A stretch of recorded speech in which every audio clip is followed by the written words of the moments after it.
Hi, everybody. We are with Astrology Victoria. My name is Dulcie Cardinal, and I'm here with my co-host. Tatiana, I'm very happy to see you again. Hi, Dulcie.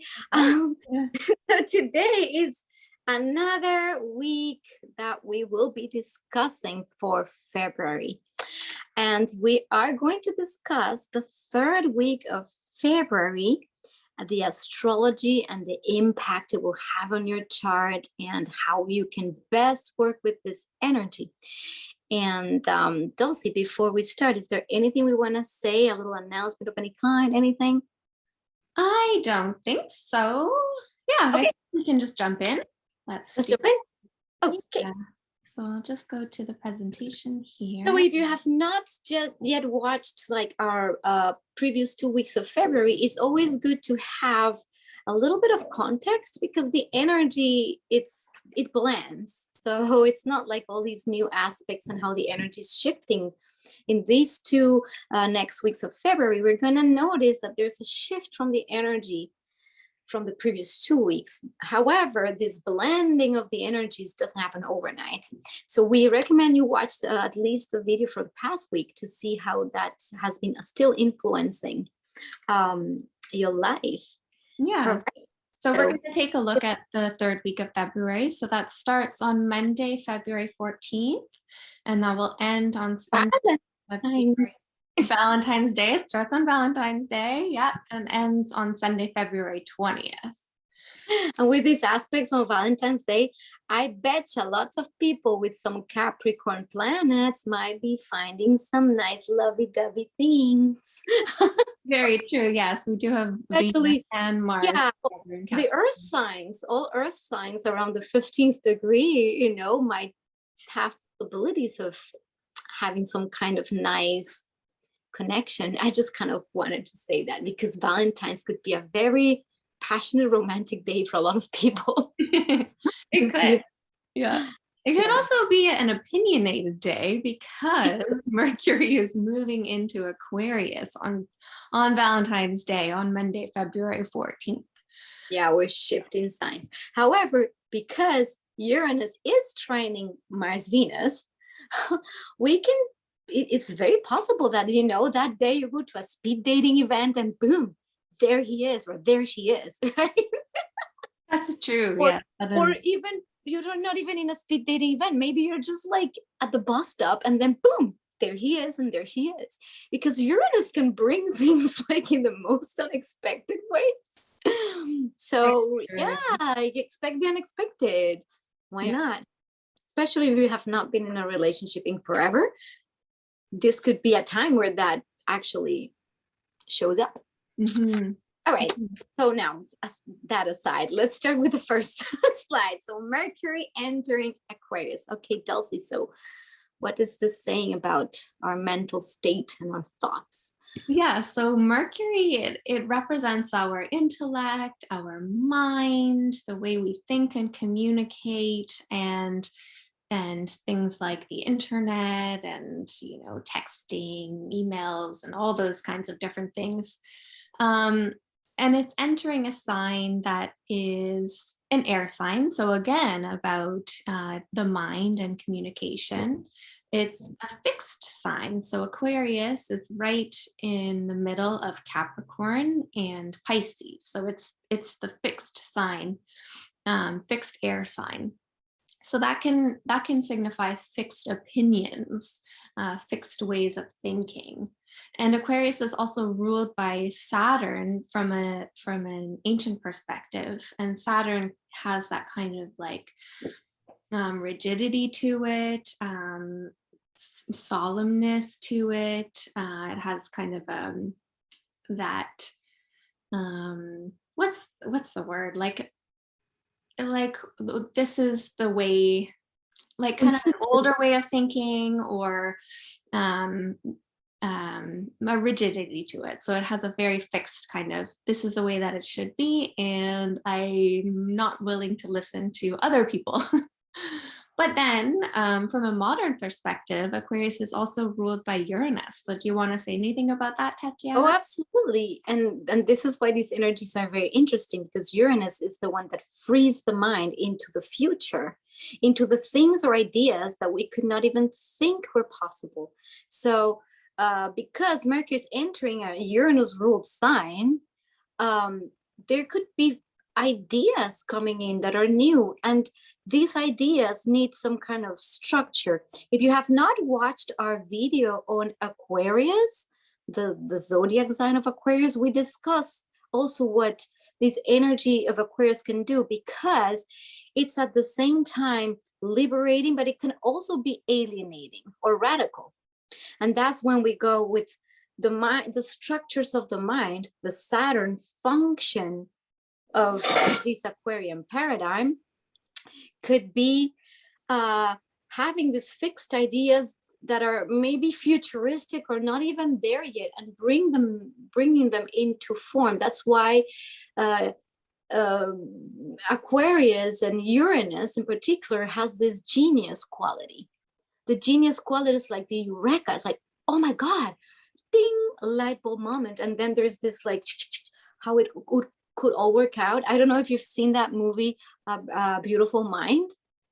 I always think about like Uranus Aquarius a little bit like in that movie, where this guy is seeing all these math equations in the air, almost like he could pattern everything and understand it. So when I'm sorry, Uranus Mercury, that's what I meant, Uranus Mercury. So Mercury in Aquarius has a little bit of that novel way of thinking, maybe forward thinking. And at the end of the month, and we'll discuss that later, when we have the trine to Mercury and not the trine, the the square to Mercury, Uranus, we might see that a lot of those ideas could be like swirling around like crazy, you know? So yeah, time to start thinking different. This is a little bit what Mercury invites. Think different. Mm-hmm. Right? So maybe there's going to be all these new ways of approaching life, and depending on what area of your chart the Aquarius energy is located, that's the area of the chart that it has been wanting to gain new approaches. And all throughout the time that Saturn has been Aquarius, it's wanting you to refurbish the structures of that area of your life, and the way you think about this area of your life is going to come into focus with Mercury there. So look in your chart and see where you have Aquarius and what needs a little novel way of looking, a new. Yeah, that's Aquarius is a sign that definitely is about the future, some sort of dissatisfaction with the present state of being and wanting to improve it and make it better. And so, with the addition of Mercury into the sign, we already have the Sun and Saturn there. We have Mercury now joining again. It's just going to amplify that futuristic kind of that pull towards wanting to improve society. And idealistic discussions as well, some sort of utopian scenario that we're imagining and wanting to move towards.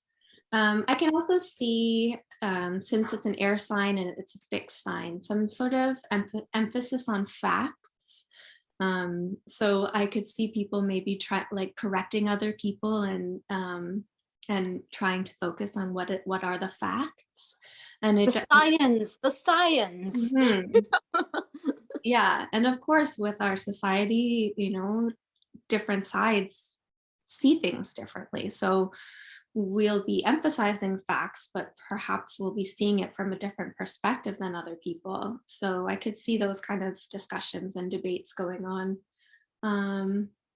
Yeah. Mercury Aquarius is also very scientific, like you say, the facts, but it wants to, it might not be the most it's a very mental gymnastic kind of energy, and again, because Uranus is the higher octave of Mercury, it's like almost when Mercury is in Aquarius, there's this access to those things, and then maybe some scientific breakthrough comes in, and there's this new way of seeing something that could be applied for the betterment of society. Usually that's what happens with the Aquarian energy.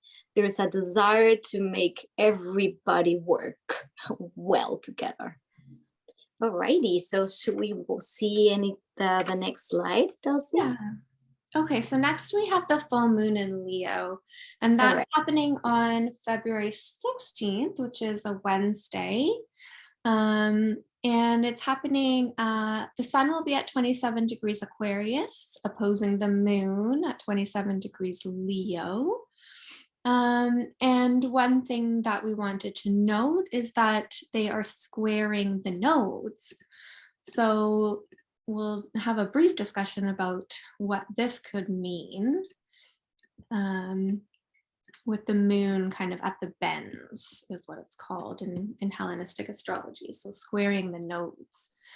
Yeah, Tatiana, did you want to say anything about? So let's start what the full moon represents. As you know, new moons are the starting of a cycle. The seed full moon is like the highest culmination point of the energy as of the theme that got planted. And this full moon is occurring in Leo. And Leo is connected to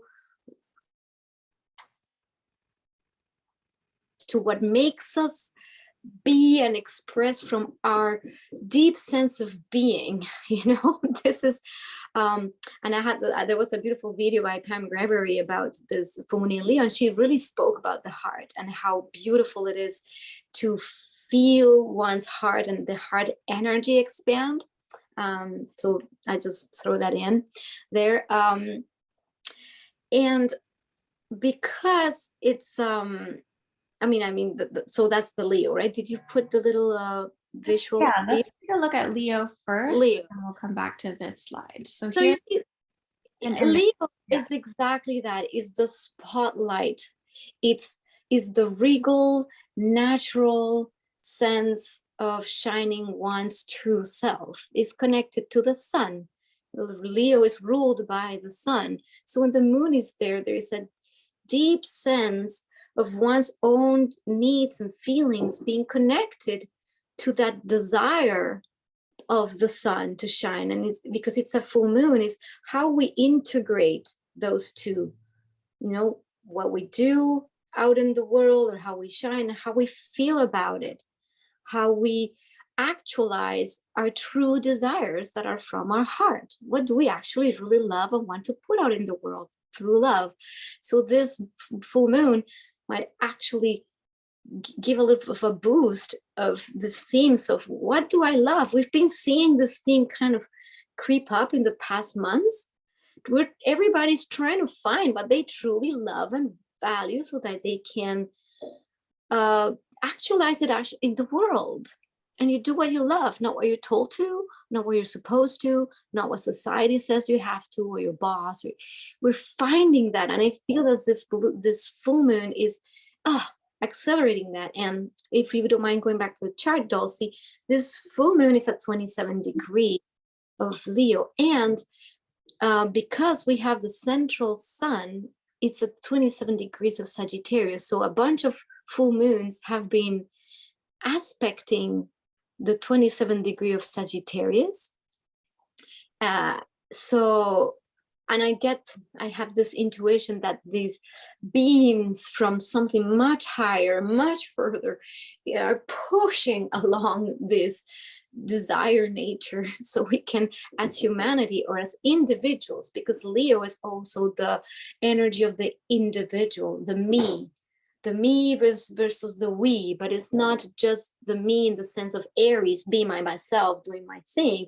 It's the me in my full expression to serve the collective. And I think this is where we're kind of going into that turning point where we need to be choosing. And I think that's when we go into the nodes and the squares. So Dulcie, what could you say about that square of the moon square in the nodes? Yeah, for sure. So I'll just circle the nodes here, and we have the moon. So this is called being at the bends.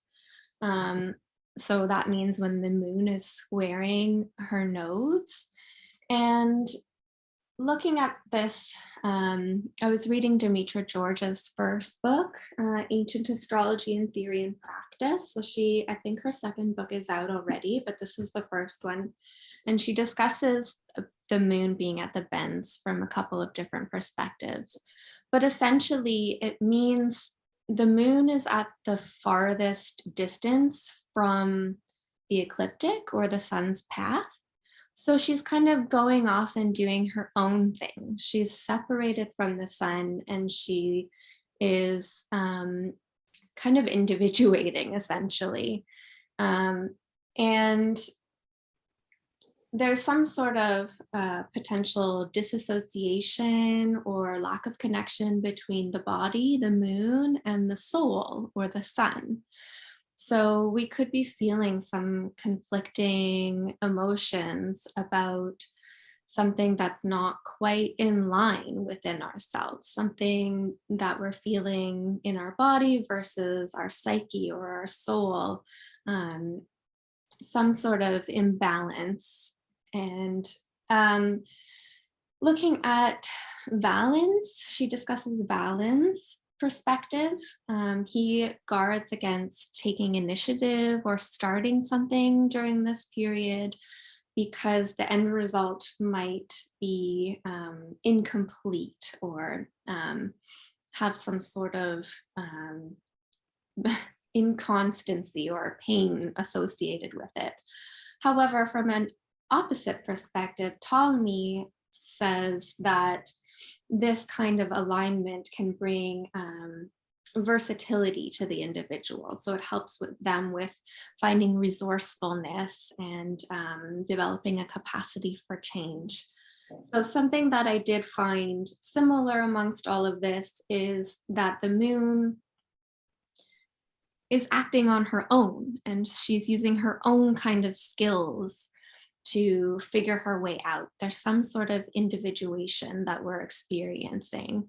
We are realizing our separation from everyone and everything else and finding our own way of leading, regardless of what everybody else is doing. And we can see this as well with all of the planets on the other side of the chart. We see the moon on one side in Leo, and all of the other planets are on the other sides of the nodes. So they're off doing their own things, and the moon is separate from everybody else. So, and she's also in Leo, in the sign of Leo, the sign of the sun. So usually the sun is the leader of everybody, but she's now kind of taken over, and the sun is in its detriment in Aquarius with Saturn. So he's kind of feeling a little bit of pressure, whereas she's off free roaming.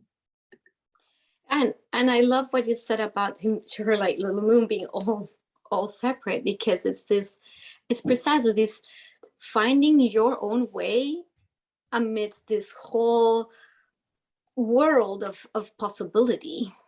And everybody's like, who am I? And again, that Leo energy is the heart. So the way to it, and the way to your own feelings, emotions, and motivation, deep motivation, is the heart. It's Leo. It's where it lies. So finding your way is not being found by what people say or what's outside of yourself. It's found here. And then there's a little exercise I would recommend all of you to do every day if you can, which is to put your hands here and do a little clockwise massage like this. Well, I'm going to do it like this so you can see it, but it's clockwise, right? Clockwise little massage on your heart, because that will start activating the energy in your heart, which is the most powerful, let's say, generator of magnoelectric energy. And when we start getting that equipment online, that heart kind of like pumping, then all this the energy starts moving, and things come, and you're aligned, and then you're aligned with your heart's desire. And with the notes being there, I have this sensation that usually there's this like pull towards the past and a desire towards the future. So there might be still part of the psyche wanting or feeling or desiring to be pulled back into that. And again, it's the Scorpio axis, the Scorpio south node of the drama, of the difficulty, of the pain, and being pulled into the north node of Taurus, where it's simple, it's easy, it's kind, it's pleasurable. So it's the pleasure versus pain, and there's this tendency to not like still be in one side all the while wanting to move to the other side, and there's almost that this little crossroad that needs integration, because it's not about pleasure or pain, it's about depth, the scorpionic axis of depth, but the kindness. And let's note that at the same moment that this full moon is occurring, we have Venus and Mars are traveling together, you know, in the sky at the same time of this is happening as Mercury enters Aquarius. So there's all these other components that are there. And Venus Mars traveling together will highlight the nature of relationship, what and how we receive and how we give, how we act in the world and how we receive. And in Capricorn, very proactive. It's grounded, it's proactive, it's what we want. And then maybe relationships might come together. Again, with Uranus in the mix, a little bit far away, though, from the trine, but if something has been starting to shift and change and radically change, maybe it's also time to change your mind about things, your mind about relationships, and how you relate to yourself first and foremost, and then to others. So at making those adjustments and changes within, it's going to be kind of very important as well in order to orient your compass in the right direction, because at this time there could be this kind of crossroady feel where you just don't know, like, is it right or is it left? Is it this or is it that? So always choose what your heart says, because your heart will have a bling, bling, bling, bling, bling to it. And if it feels off and awkward and weird, maybe that's not the path, because it could feel like that. Maybe somebody says an information and you're like, oh my gosh, yes. But then there's another thing, oh my gosh, yes. Oh, maybe the best way is, what do I really want truly, honestly, to be able to shine? So that's a little bit the what this period will start bringing about. Any more thoughts, or should we move on to the next slide? I think that's it. Yeah, let's move on. So our next slide covers the sun moving into Pisces. So that's quite a shift. The sun has been traveling through Aquarius and now is moving into the mutable water sign of Pisces. And this happens on Friday, February 18th. The Pisces archetype always points to dissolution. It's the last sign of the zodiac where everything that has been lived gets dissolved, so the next new cycle, Aries, can begin. So whenever we have the Pisces energy, it's almost like the watercolors dissolving everything, and coming back into that sense of compassion, love, unity. The beyond is really understanding that beyond this illusion, there is something much more bigger and brighter, and and because we're having Jupiter in Pisces and Neptune in Pisces, now the sun entering Pisces, it's almost like preparing us for this huge Pisces season that is going to come, March, April, we're going to have so much Pisces. So it's this dissolution, completion, and at the same time, it's letting the flow of life be, letting yourself shine and in the flow. The Pisces people, or people with Pisces planets, are going to probably feel this very strongly, this sense of almost dissolving the ego, trusting that there's something much bigger that is coming. Especially if you're a Pisces rising, oh my God, this is going to catapult you into probably something very new that requires huge amount of trust in the divine. So this, I feel, is whatever's been happening before, breaking the old structures, putting in place the new ideas, getting all the gunk out, is preparing us as a collective for a shift in consciousness, like an actual, finally, big shift in consciousness. Not to mention that we've had this portal energies on the 2nd of February, and then another portal energy on the 22nd of February. It's the 2022. It's like this in numerology, this whole, it's literally a portal, like a mirror portal, what we'll be entering into. So I do feel and sense and believe that there is going to be a big shift in consciousness. Like, we're getting really ready. Pandemic happened for a reason. All the pain that we've been exploring, all the division and separation, so we can see, release, dissolve, and begin a whole new cycle. That's my take on this sun impact. Interesting. Yeah. I see this definitely in opposition to what we were just talking about with the full moon in Leo. So we were talking about individuation and discovering who you are as an individual, and expressing that. And here, a couple of days later, we have the sun moving into Pisces of complete dissolution. So it might be a bit of a turbulent week in terms of, understanding the self. Unless you go into your heart and understand that your heart is connecting to everything. Mm-hmm. Yeah. It's difficult for the ego potentially. Yeah. It's hard for the ego because it's the ego dissolution. Mm-hmm. Mm-hmm. Yeah. So Pisces words are things like depth and emotions, imagination, intuition, mysticism, being part in this world and part in the next. So I imagine we'll be feeling a lot of those kinds of things over the next few weeks.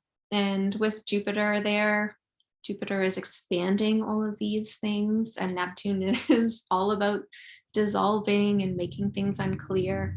So I imagine that the Pisces experience is just going to be ever so increased once the sun softening people's edges. It's going to soften the edges of everything that's happening right now, with the difficulty with the structures, the governments, the things that is going to probably soften people's edges a lot, and allow people to be more compassionate, allow yourself to give yourself to something grander than just yourself, through the heart, not through the Aries archetype of me, what I'm gonna go get, but through the, I have this heart that's connected to something that came from my soul, that comes from something much more divine. So great time for meditation, amazing time for groups to come together and meditate and bring light, amazing time for that. So if you're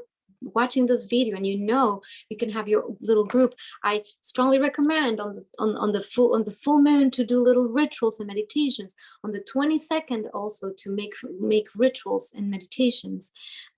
So this increases that light and that connectedness of everything. And it's not an Aquarian connectedness of like the web, it's a dissolution connectedness. It's no longer me and you and you and you connected. Like in the Aquarian paradigm, is me is you, you is me connected. So if I hurt you, I hurt me connected. Mm-hmm. If I love you, I love me connected. So this is going to be a big theme. So it's the higher chakras is connected to this. So if we have been expanding from the ground up, and then from the up to the ground, and doing exercises that ground you like a tree branches up.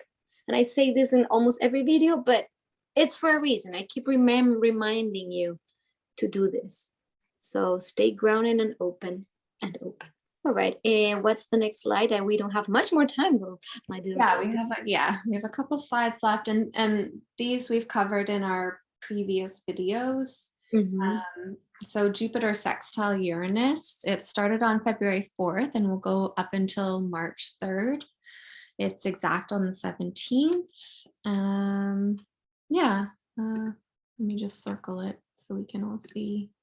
So we've discussed this already, but Jupiter, Uranus. A couple of things that I had said was it's a time for us to be open to new ideas and broadening our own perspectives. So rather than being rigid about our own ideas and such, we have this kind of new perspective coming in and we're a bit more open to it.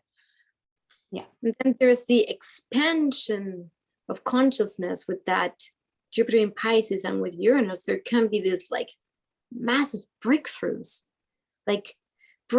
expansion. Suddenly there's this huge hope and this huge, it's the energy of the awakening, because Uranus is the awakener, and it's that energy, and it's a sextile. So it's almost like, how can you be proactive about, this? It's not, these are not personal planets, so it's not necessarily, oh, I am doing this. It is doing it, it is moving the awakening. However, when you bring consciousness and awareness to what you can add to this awakening, for example, sitting in meditation, inviting a group, changing yourself and freeing yourself up from the inside. How can you free yourself from your own limiting beliefs or your own thoughts, and then give yourself, to surrender yourself to that Piscean process? So if you do this actively instead of resisting, or wanting to control, because in these kinds of energies, control doesn't do well, even though our personal planets, Mars, Venus, are kind of more grounded, doing stuff. Do the stuff you're doing, but guided by something. And that's like recipe for success. Recipe for disaster is guided by your own personal motivation, that it's rooted in a need for control, or in a need for being right, or in a need for, or led by fear of not having what you want, or lack. So that kind of attitude, let's say, it's counter to what wants to come. Because what wants to come is trust, do the actions, be led by whatever is leading you, and just do the actions. Just go through do your due diligence, Mars, Venus, I want this, I want to get it, it's Capricorn. Ground that energy, and that will be a recipe for success. That's whatever you're dreaming right now. Also, Jupiter in Pisces is the energy of dreams, big. So this is a time to dream big and actualize it with that energy of Capricorn, and let Uranus free you up. We're entering a space where we want to be more free, live as free humans. So whatever that means for you. And that truck convoy from Canada, yay, now it's making international news. It's a perfect display of freedom. Even though we're recording this previously, we'll see. And when we're recording this video, maybe we'll talk about it later, of how this has freed up something, hopefully. All right, and the last slide here, which we have also discussed a couple of times in our previous videos and in this video as well, is Venus conjunct Mars. So we have that from February 6th that has been happening, and it goes all the way until March 21st. They'll just be together, dancing together in Capricorn, and they go into Aquarius together as well. And now that Venus is direct and all planets are direct, this is the time where relationships can actually start grounding. While Venus was retrograde, we were reviewing a lot of relationship issues, value, money. Now that Venus is direct with Mars, it's a great time for commitments. It's a great time if, for example, you're in a committed relationship. It's a great time to make better vows or stuff like that. Or it's a time where partnership can be very long lasting. Because it's in Capricorn. So partnerships that come into this time could have a little bit more energy and definitely a more committed sense of purpose. Or it's a commitment to yourself. Remember, everything that's outside in your reality, it's because it's inside of you somehow. And this is collective energy, how it touches you. Again, if you're a Capricorn, a Taurus, or a Virgo, you might be in for something with relationships that is positive. Some kind of shift, change, or new relationships that come in that are more sustainable in time, more committed, more balanced. Also, Mars, Venus together have that sensation of balance, of being together, the principle of yang with the principle of yin. So yes, we've discussed this extensively, but if you have not seen our previous videos, it's good to just remind you of that. All right, Dulcie, anything else you want to add? No, I think that's everything. Yeah. Those are all of our slides for today. Thank you so much, everybody, for joining us. We'll be back next week with the final week of February. Did you want to add anything, Tatiana? Well, no, just please feel free to like, subscribe, share, so these videos can be found. If this is helpful for you, please share it. We are on Meetup, on Instagram, on Facebook. So please follow us. We have offerings, monthly speakers. This month we're going to have a wonderful Lori Lothian with amazing talk on perfections. So just stay tuned for these offerings. So please feel free to join us. So we'll see you very soon. And if you'd like a reading from myself or Dulcie, you can find all our information in the description below. Yes. All right. All right. Well, thanks, Tatiana, and thanks everybody for joining us. We'll see you next week. All right. Thanks. Blessings. Bye.